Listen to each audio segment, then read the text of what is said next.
What's up everyone, it's Kadi with Money Investing. So in this video, we are going to be talking about inflation that's coming out next week. And that is going to be incredibly important for the market. And of course, not to mention monetary policy when it comes to interest rates and the Fed's path to bringing inflation down as well. So I hope you guys enjoyed this video.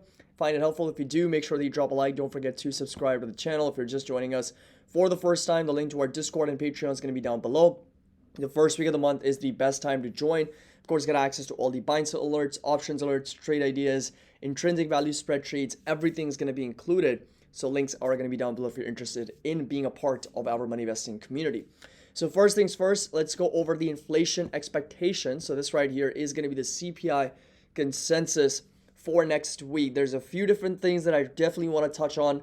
Number one, wages. Wages came in a little bit hotter than what the expectations were.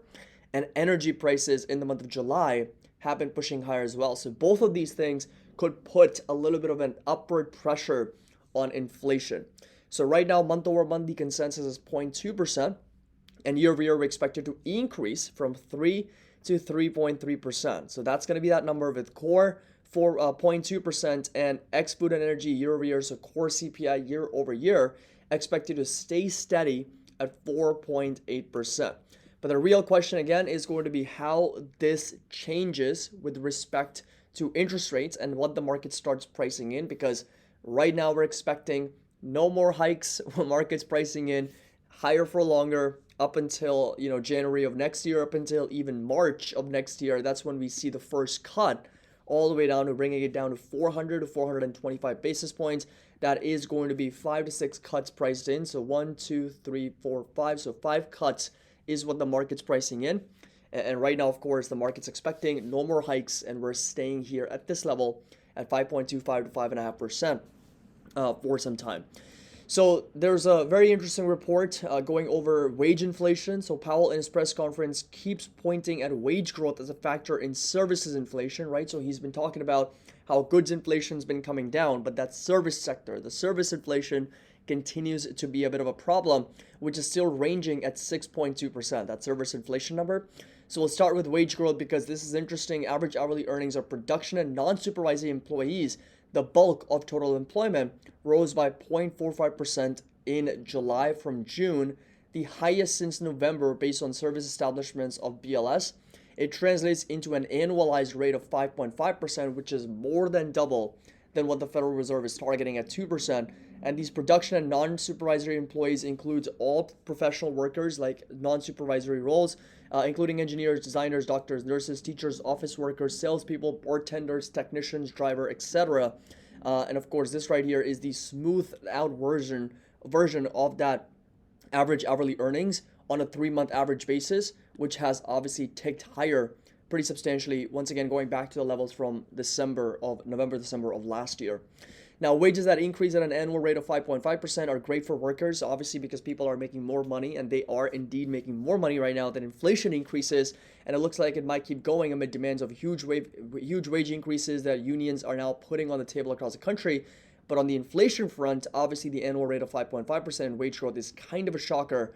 And that obviously is going to be the main key question here going into this earnings print, going into this inflation print, and not to mention the August Jackson Hole meeting where Jerome Powell is going to be talking about all this, right? Monetary policy, interest rates, inflation, all those things.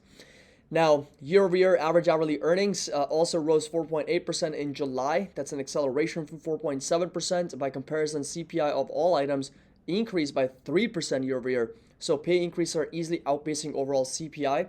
But the overall CPI inflation was brought down year over year over the plunge of energy prices, which is now also beginning to reverse. So what we have right now in the economy is inflation went up during the easy monetary policy, quantitative easing, interest rates being low, lots of people borrowing, lots of people spending, lots of people investing. Inflation got out of hand. And then over time, and of course, there was a dynamic with Russia's war on Ukraine, with energy prices and oil prices skyrocketing during that time. And then what's happened since June of last year, energy prices have come down. And there's been a significant shift away from goods consumption over to services. So goods inflation has come down. There's been a lot of disinflation, right? Used car prices, retail, apparel, all these things. There was a lot of over inventory with a lot of retailers and of course brands. So goods inflation is down, service inflation continues to be a little bit more elevated. And now what we have going on is that energy prices are on the way back up, and we also have wages that are now outpacing inflation. Before, and I remember this, Jeremy Siegel specifically talked about how wage growth is not the reason for inflation growth, because inflation is far more than wage growth, right? Because inflation was at 7, 8, 9%, wage growth was at 4, 5%. Now what we have seen is inflation come down at under 3%, under 4%, and wage growth on an annualized basis is still at 4 to 5%. So now it's starting to outpace inflation. And we have to make sure that that doesn't actually affect inflation move higher once again, right? Because that's again the services sector, and wages are very strong right now with the tighter labor market that we currently have. Now, going over to this right here, there's another problem. Obviously not a problem, but there's another situation going on, which we have talked about, which is the rising Treasury yields that have obviously spooked the equity markets because of the increased issuances. So capital advisors, Aptus Capital Advisors, John Luke mentioned, and I quote, and I said, one of the biggest trends we've seen is the continued increase in the issuance amounts from the Treasury. Whatever we are budgeting for is never enough.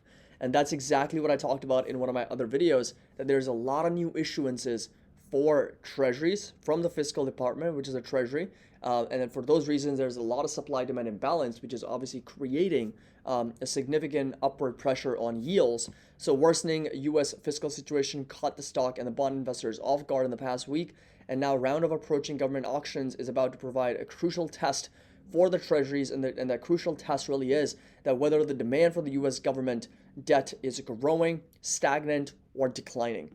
And if so, that could put upward pressure on treasury yields because it's all a game of supply and demand. Of course, if the demand is strong, we can see the yields steady or even lower. That can help the equity markets.